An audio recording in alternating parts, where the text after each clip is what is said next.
तो हमारा पहला क्वेश्चन है आज का समुच्चय से। एन ए का मान दिया है, एन बी का मान दिया है, एन ए यूनियन बी का मान दिया है हमसे, एन ए इंटरसेक्शन बी का मान पूछ रहा है। तो सबसे पहले हम सूत्र लिखेंगे, एन ए इंटरसेक्शन बी बराबर N A plus N B minus N A union B. बस इसमें हम सारे मान रख देंगे। 17 प्लस 23 माइनस 38, ये हो जाएगा 40 माइनस 38 बराबर 2। तो हमारा सी नंबर ऑप्शन सही हो जाएगा। नेक्स्ट क्वेश्चन, हमको इसमें एफ एक्स एक जी फलन दिया हुआ है, जी का फलन दिया है 2x, तो हमसे गॉफ पूछ रहा है ना। तो एफ एक्स हमको दिया है साइन एक्स, और इसको हिंदी में लिखा है इसमें जिया, जिया को हम लोग साइन एक्स कहते हैं ना। और जी एक्स दिया हुआ है 2x, और हमसे क्या पूछ रहा है, हमसे गॉफ पूछ रहा है ना। तो इसको कैसे लिखेंगे हम, जी लिखेंगे, बड़ा ब्रैकेट लगाएंगे, एफ लिखेंगे, इसके अंदर एक्स लिखेंगे, लिख देंगे ऐसे, ये बराबर ये लिख देंगे ना। तो अब लिखेंगे हम एफ, यहाँ पे एफ एक्स आया, एफ एक्स बराबर कितना है, साइन एक्स है, तो लिख देंगे जी बड़ा ब्रैकेट साइन एक्स, है ना। हो गया, इतना सवाल समझ में आ गया। अब यहाँ पर जी जो एक्स का मान है वो दिया है 2x में, और यहाँ एक्स की जगह पर साइन एक्स आ गया है, साइन एक्स आ गया तो यहाँ भी साइन एक्स आ जाएगा, तो बराबर हो जाएगा 2 साइन एक्स। ऑप्शन नंबर हमारा डी सही हो जाएगा। अगला क्वेश्चन है, चलो इसका सबसे पहले हम लोग सूत्र लिखते हैं। आई बराबर होता है √-1, इसका स्क्वायर कर देंगे, हो जाएगा कितना, -1। इसी प्रकार अगर क्यूब करेंगे तो हो जाएगा -i। इसी प्रकार अगर एक बार और 4 कर देंगे घात तो आ जाएगा 1। अब हमको अगर कोई भी अगर बड़ी संख्या दिया है, जैसे इसमें दिया है 582, 580, सीधा हम 4 से भाग करेंगे, जितना शेष आएगा उतने से अपना काम चलाएंगे। तो ये सवाल देखने में बड़ा लग रहा है, बाकी है नहीं बड़ा। ऊपर से हम क्या करेंगे, आई की पावर 10 कॉमन लेंगे। जैसे ही आई की पावर 10 कॉमन लिया तो आई की पावर बन गया 582 प्लस आई की पावर 580 बन गया। इसी तरह ये और नीचे का बिल्कुल सेम आ गया, ये वाला पद जितना आएगा और नीचे का जो हर में पद दिया है सेम आएगा बिल्कुल। आई की पावर 10 कॉमन लेने के बाद तो ये पार्ट कट जाएगा। तो अब हमारे पास क्या बचा, आई की पावर 10 - 1। तो आई की पावर 10 को हम घात 10 को 4 से भाग करेंगे, शेष आएगा कितना, 2 शेष आया -1। और आई की पावर 2 का मान कितना होता है, -1। तो -1 बराबर -2। ऑप्शन नंबर बी सही हो जाएगा। अब हमारे पास एक सारणिक का क्वेश्चन है। देखो सारणिक में एक रूल होता है, अगर दो स्तंभ या दो पंक्तियां अगर सेम है तो सारणिक का मान 0 होता है। बस वही सेम फार्मूला इसमें लगेगा, बस थोड़ी सी नॉलेज की जरूरत है। देखो 1 तो ऑलरेडी इसमें दिया हुआ है तो 1 लिख देंगे, और log e बेस e का मान होता है 1, समान है ना। और log 10 बेस 10 का मान भी 1 होता है। अगर log 50 बेस 50 लिख देगा तो इसका भी मान 1 ही होगा ना। तो अगर दोनों चीजें समान है तो log मान 1 होता है। और इधर भी 5 5 5 दिया है ना, और इधर जो भी लिखा है इधर सेम उतार देंगे ना। अब अगले पंक्ति में क्या करेंगे, हम इससे 5 कॉमन ले लेंगे, 5 कॉमन ले लेंगे तो 1 1 1 बन गया, 1 1 1 बन गया। यहाँ भी जो भी लिखा है वैसे उतार देंगे ना। तो ये दोनों पंक्तियां बराबर हो गई, मान आ गया हमारा 0। नेक्स्ट क्वेश्चन, ये तो बिल्कुल सरल सा क्वेश्चन है, इसका जवाब आप लोग कमेंट बॉक्स में देना। बिल्कुल सा त्रिकोणमिति का सिंपल सा सवाल है। अब आते हैं हम सेक इनवर्स 2/√3 में। तो सबसे पहले हम जानते हैं सेक वेरी कैसे करता है। कॉज और सेक, ये वेरी करता है बड़ा ब्रैकेट 0 से पाई, लेकिन सेक में एक कंडीशन होती है, ये 90 को नहीं लेता है। अगर सेक का पूछ रहा है तो इसमें -90 कर देंगे या -π/2 कर देंगे ना। तो चलो अब सवाल लगाते हैं। 0 से पाई का मतलब समझते हैं ना, 0 से 180। तो अब सबसे पहले जो लिखा है सेक इनवर्स को हम वैसे ही लिख देंगे, सेक इनवर्स। अब अंदर हम आएंगे, 2√3, 2/√3 किसका मान होता है? सेक 30 का मान होता है, सेक 30 का मान होता है। और 30 का इसको हम मिलाएंगे, इससे 30, 0 और 180 के बीच में आ रहा है ना, मतलब कि हमारा सवाल 100% सही है। अब आगे बढ़ जाएंगे, सिक्स से कट गया और 30 को कैसे लिख सकते हैं? π/6 लिख सकते हैं। तो हमारा ऑप्शन डी सही हो गया। और अगर अब आपको ये नहीं याद है तो याद कर लेना। अब आते हैं हम ऊंचाई और दूरी का क्वेश्चन।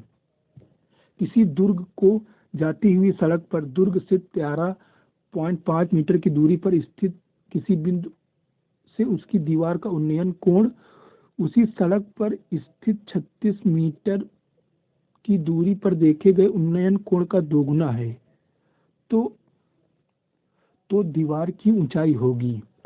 देखिए ये क्वेश्चन स्लाइड में बड़ा आ गया है, ये बहुत बड़ा क्वेश्चन लगेगा और समय भी ज़्यादा लेगा ना। तो ऐसे क्वेश्चन परीक्षा में बहुत ही कम पूछे जाते हैं। अगर आप लोग कमेंट बॉक्स में कहेंगे तो मैं बता भी दूंगा, कोई ऐसी बात नहीं है। लेकिन ये परीक्षा की दृष्टि से नहीं पूछा जाएगा क्वेश्चन, ये बहुत बड़ा क्वेश्चन है, मतलब एग्जाम की उससे बहुत बड़ा है। बाकी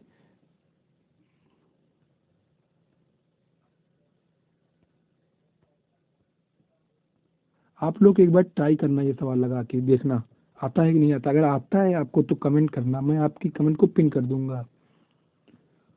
तो अगला क्वेश्चन है, b बराबर √3 सेंटीमीटर सी दिया है, हमको कोण ए दिया है और हमसे ए भुजा पूछ रहा है। तो हम इसमें सीधा सिंपल सा सूत्र लगा देंगे। एक सूत्र होता है कॉज ए बराबर b² + c² - a² बटा 2bc। जो यहाँ होता है यही गुणा में आ जाता है 2, और ये 2 घात होता है तो घात आगे आ जाता है। तो ऐसा करके याद कर लेंगे ना, तो भूलेंगे नहीं। तो कॉज ए का मान दिया है, कॉज 30 का मान कितना होता है बताइए? √3/2 होता है। चलो b² का मान हो जाएगा 3 + c² 1 - a तो पूछ ही रहा है हमसे, है ना।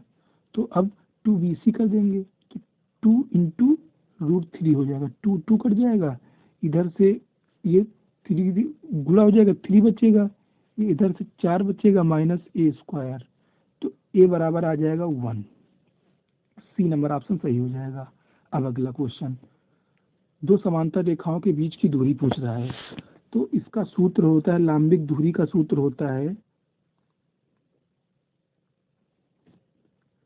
c1 - c2 बटा √x² + y²। तो देखो, लेकिन यहाँ पर क्वेश्चन में इन्होंने चालाकी करी है। ये चीज जो x और y का होता है गुणात्मक प्रतिलोम, गुणात्मक जो होता है प्रतिलोम सॉरी, गुणात्मक जो होता है वो सेम होना चाहिए। तो अब हम सेम बनाने के लिए क्या करेंगे, यहाँ से 2 कॉमन लेंगे, 2 कॉमन लेंगे तो हमारा बनेगा 3x + 4y + 7/2 बराबर 0। और दूसरा समीकरण क्या है? 3x + 4y - 6 बराबर 0। तो ये सी पार्ट है, ये भी इसका सी पार्ट ऋणात्मक है ना। तो 7/2 माइनस माइनस प्लस हो जाएगा और बटा कर देंगे √x का गुणा का करेंगे स्क्वायर तो 9 आएगा, प्लस y के गुणे का 4 है तो इसका स्क्वायर करेंगे 16 आएगा, है ना। तो 6 दूनी 12 7 19 हो गया, और नीचे से आएगा 5, 5 से 2 बटे में आ जाएगा 10। ऑप्शन नंबर सी सही हो जाएगा। अब आते हैं नेक्स्ट क्वेश्चन पे। केंद्र दिया है, केंद्र दिया है हमको 1, 2 और ये बिंदु 4, 6 से होकर जाता है, एक वृत्त है। तो वृत्त हम ऐसे मान लो बनाए, बन गया ना। तो अब इस बिंदु से हम रेडियस निकालेंगे, तो ये बीच की दूरी होगी इनसे और रेडियस हमको मिल जाएगी, हमको आर मिल जाएगी। तो बीच की दूरी हम निकालेंगे। बीच की दूरी कैसे निकालने का फार्मूला होता है, x1 - x2 का whole square plus y1 - y2 का होल स्क्वायर। ये x1 मान लेंगे, ये y1 मान लेंगे, ये x2 मान लेंगे, ये y2 मान लेंगे। तो करेंगे अब सीधा, ये आएगा 3 त्रिक का 9 और ये आएगा 4 चौको 16 आएगा 5। अब हमसे पूछ क्या रहा है, पहले चालाकी देखो, क्षेत्रफल पूछ रहा है। तो क्षेत्रफल हमको आर मिल गया। वृत्त का क्षेत्रफल क्या होता है, पाई आर स्क्वायर। अब यहाँ रख देंगे मान 25 पाई, आंसर आ जाएगा सी नंबर ऑप्शन सही हो जाएगा। नेक्स्ट क्वेश्चन, ये देखो, यदि एक घर जो 32 मीटर ऊंचा है, एक घर है ये 32 मीटर ऊंचा है, से किसी टावर के शीर्ष का उन्नयन कोण 45 है तथा आधार का अवनमन कोण 30 डिग्री है। ये हमको दिया है 30 डिग्री, है ना। तो टावर की ऊंचाई हमसे पूछ रहा है, हमने टावर की ऊंचाई मान ली h है, कोई दिक्कत तो नहीं, h मान लिया हमने, है ना। अब इसको हमने माना x, तो ये भी हो गया x, हो गया कि नहीं होगा, क्योंकि बराबर है। और ये इतनी दूरी हो गई 32, और ये जो बचा है इसको हमने मान लिया y। तो पहले ऊपर वाला त्रिभुज हम लेंगे, त्रिभुज A B C D E.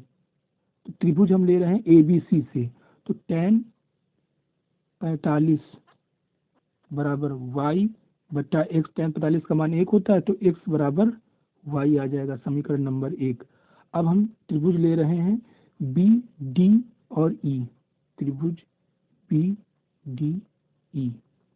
तो tan 30 का मान कितना होता है, 1/√3 बराबर 32 बटा x हो जाएगा। तो x बराबर y है, तो डायरेक्ट हम लोग y रखेंगे। तो y बराबर आएगा हमारा मान, y बराबर आया हमारा 32√3। तो अब हमको पूरी h निकालना है, इतना मान हमको आया 32√3, इतना 32 है, तो दोनों को जोड़ देंगे, हमारा मान मिल जाएगा। तो 32√3 प्लस 32 बराबर आया 32 ब्रैकेट में √3 प्लस 1। अब ऑप्शन देखो मैच कराएंगे हम, ऑप्शन नंबर बी मैच कर रहा है, तो ये सही हो जाएगा।